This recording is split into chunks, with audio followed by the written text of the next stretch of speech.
hay murallas que Él no pueda derribar. No hay enfermedad que Él no pueda sanar. No hay problemas que Él no pueda resolver, porque nada es imposible para Dios. No hay murallas que Él no pueda. Este es su programa, que es más que un tema de salud. No se pierda este programa, porque ahora usted va a saber todo lo que físicamente sufrió Jesús en la crucifixión. Pero vamos a ver desde antes. Miren, en Semana Santa mucha gente hace algunas, lo que le llaman mandas, y empiezan a llevar pues unos grandes cargamentos de espinas. Otros se van flagelando, ¿verdad? Se van golpeando la espalda con un látigo. Otros van descalzos caminando por donde les toque, aun cuando esté muy caliente el piso. Otros se crucifican, ¿verdad? Emulando el calvario que Jesucristo llevó desde que fue juzgado injustamente entre Herodes y Pilatos. En cada vez que iba con Herodes o con Pilatos, ellos decían que primero Herodes dijo, no, Pilatos dijo, no, es que es en la jurisdicción de Herodes, y Herodes allá. Los dos venían designados por Roma. Herodes era un árabe beduino que no querían muchos rebeldes de Judea que llegara a ser uno de los principales de ahí de Judea, de los mandatarios de ahí, tipo gobernador. Pero también Pilatos, que había sido designado por un familiar de César, que lo habían dado de premio Judea también para gobernar.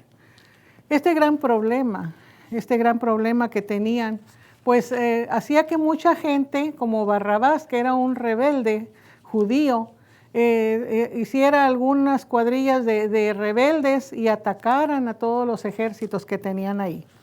Estaban pidiendo que azotaran a Jesús cuando era un reo, y no querían más que crucificarle. En ese tiempo estábamos viendo de que en esas temporadas, en esas fiestas, soltaban un reo, y en ese tiempo ya estaba preso Barrabás. Así que la turba estaba pidiendo que lo sacaran a Barrabás y no que dejaran libre a Jesús. Pero vámonos hasta el lugar donde está, en el huerto de Getsemaní. Está él ahí ya turbado, preocupado. Él ya había tenido la última cena. Él ya había estado ahí muy preocupado, diciendo que ya su hora había llegado. Ya aquella mujer había ungido sus pies con aquel frasco de alabastro, con ese perfume tan caro. Él tenía ya espanto, había dicho, estaba llorando a Dios y estaba pidiéndole que si era posible que pasara de él esa copa, pues la pasara. Sin embargo, Dios no contestó. Había un silencio de Dios ahí. Pero entonces él estaba teniendo inclusive como humano flaqueza. Por eso es que estaba pidiéndole, Señor, si es posible que esto pase de mí, lo hagamos. Pero como Dios no contestó, sabía perfectamente bien lo que seguía. Bueno, fue tal el grado de sufrimiento físico y moral que sus capilares, los poros de la piel se abrieron, y la presión que había sobre sus capilares rompieron, y todo su cuerpo se llenó de muchos como granitos, pero eran puntitos de sangre. Llegó a tal cantidad que dicen que se le cubrió todo el cuerpo y corrió en gruesas gotas hasta la tierra, lo dice Lucas 22:43. Este es un caso muy raro, pero que pasa, se llama hematohidrosis.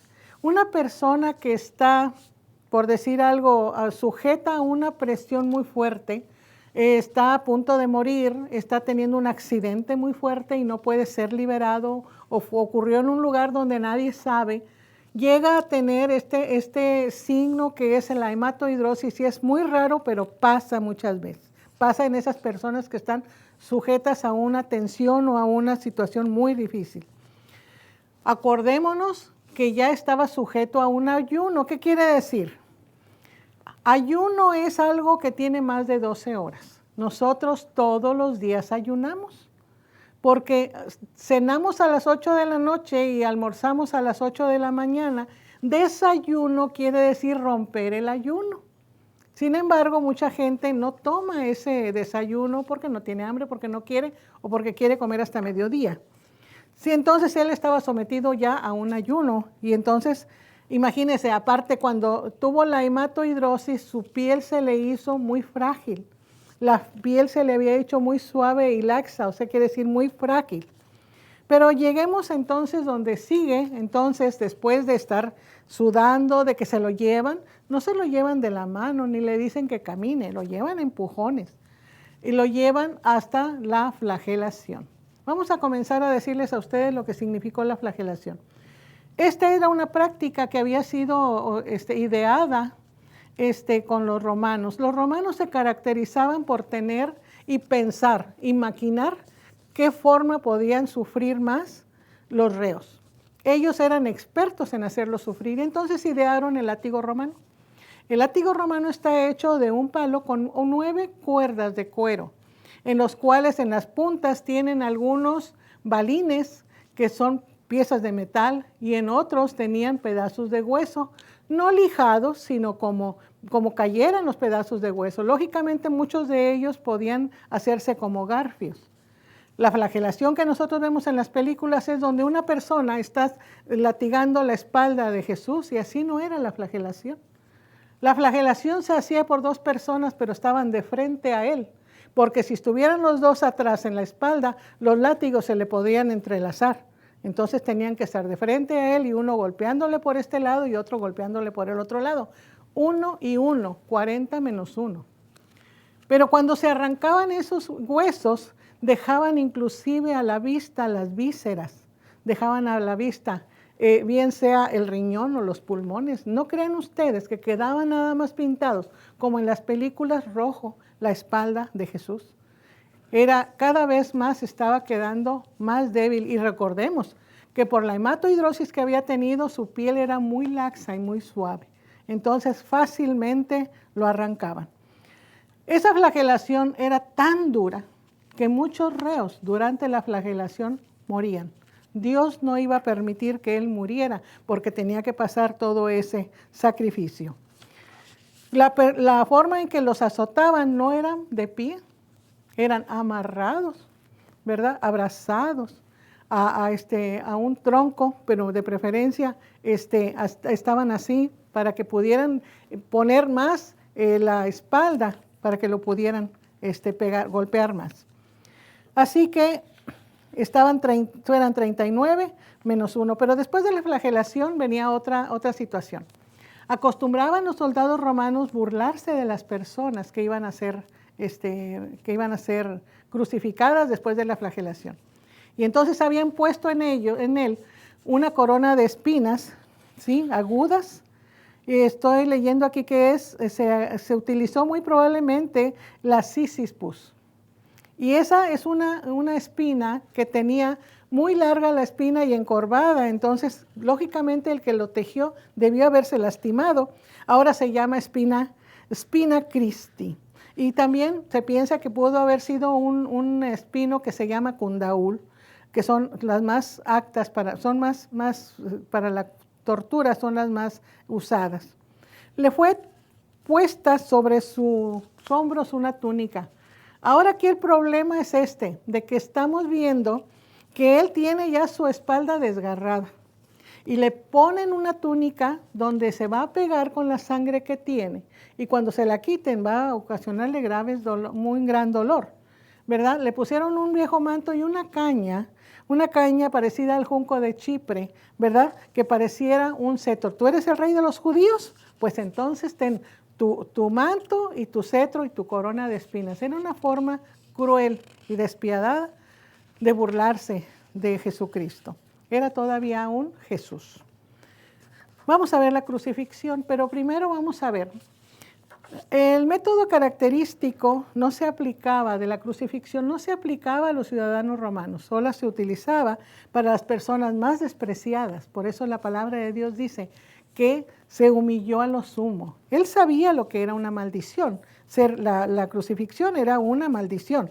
Sobre cada persona que iba a ser crucificada se profesaba una maldición. Aquí lo dice en Gálatas 3:13. ¿Verdad? Maldito el que es colgado del madero. Eso estaban ellos maldiciéndolo, ¿verdad? Y la cruz es de origen oriental, luego fue traído por los persas, y luego lo llevaron a los griegos, los egipcios y los romanos lo modificaban para todavía hacerlo peor. Al principio fue un simple poste, pero fue cambiando cada vez más. Y en ese poste se fijaba una horca y se colgaban, pero realmente no era eso lo que ellos querían. Ahora querían crucificarlo. Y las cruces fueron cambiando, desde la cruz en forma de X, ¿verdad? Que es la cruz de Cusata. Luego la cruz comnisata, que algunos la llaman cruz de San Antonio, que se parece a la letra T. Y después vemos la cruz imisa, que es la cruz latina, donde está a mediados el palo. Pero resulta que nada más ellos van a cargar el patíbulo, donde van a extender los brazos. Se piensa que Pedro fue crucificado en la cruz de Cusata. Se piensa que fue crucificado en forma inversa y así hasta morir. Tenía que cargar el patíbulo, o sea, el poste de crucifixión, que pesaba más o menos en libras, 136 kilos. Y tenía que balancearlo entre sus dos hombros. Recordemos también aquí que él está bastante golpeado, que él está ya bastante lastimado de su espalda, desgarrada, y el tronco del árbol con el que lo van a crucificar no es algo que hayan tallado, lijado, barnizado, es un tronco burdo que lo ponen en su espalda y tiene que caminar aproximadamente 600 metros. Así que para llegar desde el lugar de donde había sido ya flagelado y cargado con el patíbulo hasta el Gólgota, que es un lugar, es una saliente que hay en Judea, en Jerusalén, afuera de Jerusalén hay una saliente que tiene forma de calavera y por eso le decían Gólgota. Ahí normalmente, en ese saliente era donde crucificaban a los reos, las demás personas estaban abajo. Y si piensa usted que las cruces tenían tan largas como las que se ven en las películas, no eran así. Eran casi del tamaño de la persona, un poquito más alta nada más. Porque inclusive cuando los dejaban ahí mucho tiempo y algunos quedaban vivos, los perros o las fieras salvajes iban y comían las entrañas de estas personas, terminándolos de matar. Así que, ¿cómo cree usted que una cruz tan alta como las pintan en las películas o en las pinturas, están altísimas, de unos 3 metros o más? Así no era, pero la historia popular así lo ha hecho y lo ha aceptado, y sobre todo las películas nos han hecho creer cosas diferentes. Cuando terminemos este programa, usted va a ver que cuando usted vea una pintura de Jesús, con sus brazos extendidos, sus piernas una sobre otra, con unas pequeñas líneas de sangre sobre de la corona de espinas, una pequeña manchita sobre el costado de donde pusieron la lanza, usted ahí donde esté va a decir, así no quedó Jesús. Jesús quedó tan desfigurado que dice la palabra que no quedó apariencia de él.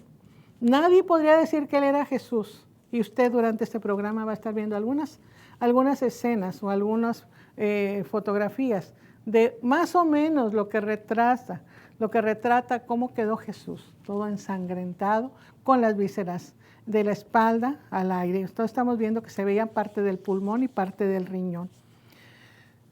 Al comenzar el suplicio de la crucifixión, era costumbre de que les dieran a tomar incienso, mirra y vino. Y mojaban una esponja y se los daban porque eso los hacía que se marearan un poco y que no estuvieran tan conscientes de lo que estaban viviendo. Pero Jesús no quiso, por ningún motivo, tomar algo que calmara sus dolores. Él fue a la cruz, consciente, sabiendo que le iba a pasar. porque él era hombre, pero era el Hijo de Dios, que estaba sufriendo y padeciendo por nosotros. Así que cuando faltan 50 metros aproximadamente para llegar al Gólgota, Jesús desfallece, se desmaya. Vamos a ver casi al final de este análisis cómo llegó el tremendo golpe que él llevó, los golpes, cómo sufrió tanto que un hombre puede morir mucho antes que haber aguantado todo ese suplicio. Pero al final de cuentas vino Simón de Cirene y cargó ese patíbulo. Sin embargo, no crea usted que recogieron a Cristo y lo llevaban como se llevan a una persona herida. Lo empujaban todavía. Era costumbre de las personas que cuando pasaban los reos que iban a ser crucificados, la gente que estaba viendo esa procesión de esas personas, les pegaran, los escupían, les arrancaban partes del cabello, los jalaban del cabello y los golpeaban, así que estaba tan golpeado, ¿verdad? Sus ojos tan hinchados que apenas quizá podía ver. Entonces todavía ese suplicio de 600 metros era todavía recibir más golpes, no nada más aquella flagelación, aquella burla de aquella gente cuando encajaron su corona de espinas, sino que todavía la procesión significaba golpes. Por eso todo el mundo, los que sabían de qué manera iban a morir, sabían perfectamente que era un gran suplicio el morir, como dice Pablo, muerte de cruz. Así que él no quiso beberlo y cuando le dijeron a Simón de Cirene, llegó y aventó el patíbulo donde iban a extender, no totalmente, sino un poco flexionadas las manos de Jesús, empezaron a clavarlo. Los clavos eran de 1 centímetro de diámetro en la cabeza, 1 centímetro de diámetro, pero eran de 13 a 18 centímetros de largo. Y la gente siempre ha pensado que que aquí es donde se le pudo clavar el clavo, pero si nosotros ponemos aquí los ligamentos de la mano, no son suficientemente fuertes y entonces lo que puede hacer es zafarse. Por lo tanto, se clavaban en la muñeca, donde aquí hay 3 o 4 huesos que están deteniendo y no se puede zafar. Pero aquí, lógicamente, se rasga y se zafa. Pero esa es la creencia. Y todos los crucifijos que usted ve, los clavos están aquí, porque así se ha entendido y así se ha aceptado, pero así no era como los crucificaban. Entonces, cuando los ponían aquí, ¿qué era lo que estaba haciendo? Estaban haciendo que los 2 huesos de aquí, el radio y el cúbito, pasan por aquí unos nervios, el radial y el cubital, lógicamente, y los vasos, todas las arterias, y al poner ese clavo tan fuerte estaba lastimando. ¿Qué estaba haciendo? Si no estaba extendida su mano, estaba un poco flexionada, que todos los dolores se le vinieran al cuello y ocasionaran un gran dolor. Porque un aplastamiento de un nervio radial o cubital hace como descargas eléctricas y hace inclusive que tengan algunas convulsiones y calambres en las manos. Entonces estos no se pueden desgarrar porque entonces se hacen en la muñeca, ¿verdad? La afección de cualquiera de estos 2 nervios, porque lógicamente los tenían que estar lastimando, estaba haciendo que tenía fuertes contracciones. Los pies se hacían en una saliente que se llama estipete. Entonces se ponían, puede ser que se haya puesto nada más uno solo o que se pusieran 2. En algunas ocasiones se pusieran suficientemente anchos para que cupieran los 2 pies. No tiene caso que digamos si fue un solo pie, fue arriba de otro. La historia nos dice que tenían un solo clavo arriba de los 2. Que los pies estaban arriba uno sobre otro y que le ponían un clavo, eso no tiene nada que ver. Lo que es importante es esto, de que bien sea que aquí le hubieran clavado un clavo en cada pie, o que uno sobre los 2, al estar rompiendo los huesos de los pies, estaban produciendo un gran dolor entre el nervio peroneo que cae ahí, y no interesa si es o no, pero los padecimientos físicos eran tan fuertes que al hacerlo, el peso del cuerpo hacía que se hiciera hacia abajo, por lo tanto no podía respirar. porque cuando nosotros estamos en una posición cómoda, las costillas se levantan unas arriba de otra con el movimiento de respiración, y ahí es como se abre la caja torácica. Sin embargo, si nosotros extendemos los brazos, vamos a tener más dificultad para meter aire. Entonces, ¿qué era lo que tenía él? Uno, al bajarse del peso de su cuerpo, no podía respirar. Cuando trataba de subirse con los dos pies, entonces él tenía más dolor todavía, y él solo estaba tratando de meter aire. ¿Qué era lo que estaba haciendo aparte? Tenía una fiebre por las llagas que tenía, porque después de 1 hora o 2 que estén expuestas las heridas a la intemperie, lógicamente ya hay algunos microbios, inmediatamente puede haber sed. Por la pérdida de la sangre, pues ya hay también una deshidratación. Las convulsiones y los espasmos que está teniendo, y las moscas eran atraídas por las llagas que él presentaba. De todas las muertes, la de cruz era la más malvada. El Imperio Romano, ya estoy diciendo, se reservaba esta forma inhumana para los esclavos, malhechores, pero nunca para los romanos. Después de estar en el huerto de Getsemaní, que estaba pidiéndole a Dios que por favor pasara de él ese trago tan fuerte, entonces le estaba diciendo ya sobre la cruz y le decía: Dios mío, ¿por qué me has abandonado? Y es unas palabras que son clásicas de Jesús en la cruz. Sin embargo, una de las últimas palabras que dice es: perdónalos, porque no saben lo que hacen. No creían que él era el rey, y él muchas veces les dijo: mi reino no es de este mundo. Ellos pensaban que ya Judas se veía como secretario de Economía, y los demás, que la mamá fue a pedir que se sentara a la derecha y a la izquierda. Realmente estaban pensando en un reino terrenal, y él estaba diciendo que él no era de aquí, él era, su reinado era para el cielo. Así que la respiración, como estaba él jalando aire y no podía entrar suficiente aire, entró en un problema que se llama hipercapnia. Y esa hipercapnia es cuando tenemos mucho dióxido de carbono en los pulmones y nos intoxicamos y pronto morimos. Así que al final de cuentas, el peso de su cuerpo hizo que se asfixiara, y dice que dando un quejido entregó el espíritu. Era costumbre que los romanos terminaran de matar a las personas quebrándole las piernas. Quizá fueron con los ladrones y les quebraron las piernas, pero cuando vieron que Jesús ya estaba muerto, no lo hicieron, porque la palabra de Dios dijo que ningún hueso de él sería quebrado. Pero cuando viene el soldado y mete la lanza, sobre su costado sale agua y sangre. Ese se llama pericarditis, cuando una persona tiene un extremo dolor, máximo dolor, que es las gentes que mueren de dolor, que se llama shock neurogénico, es el máximo capacidad que tiene la persona de recibir un dolor humano. Ningún parto no es un dolor, es un dolor de cabeza. Un parto viene siendo dolor de muelas, nada.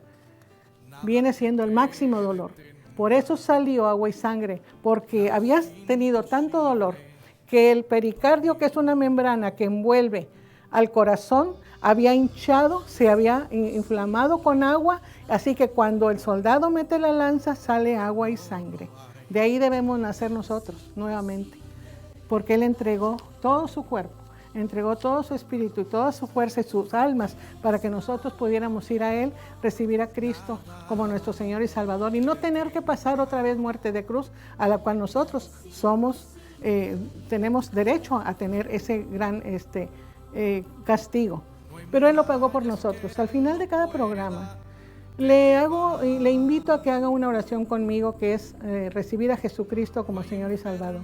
Ahora está viendo usted por qué es Salvador, porque nos salva de ir al infierno. Si alguna gente le dice que no hay cielo e infierno, bueno, cuando llegue al infierno se va a dar cuenta de que sí existía. Pero ahora nosotros estamos con todo el tiempo del mundo para poder hacer una oración. Le invito que al final del programa, ¿verdad?, vaya usted y haga esa oración. Nadie de los que están alrededor de ustedes le van a salvar. Solo Jesús salva.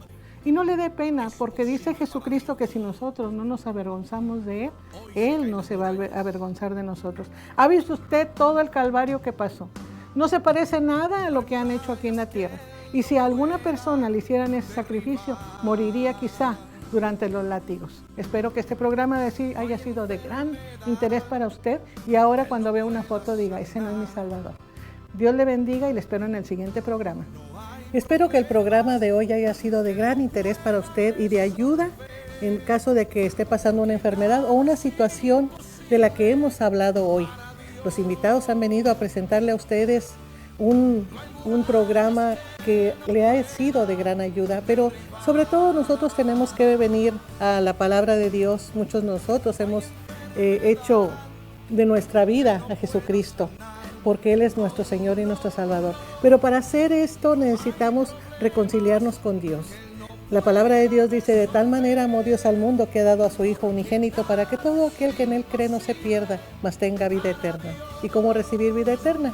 La palabra de Dios dice en San Juan 1:12, mas a todos los que le recibieron les dio potestad de ser hechos hijos de Dios. Y nos hacemos hijos de Dios haciendo una pequeña pero poderosa oración como esta. Padre Celestial, vengo ante ti, perdona mis pecados, límpiame de toda maldad, dame vida eterna, dame perdón de pecados.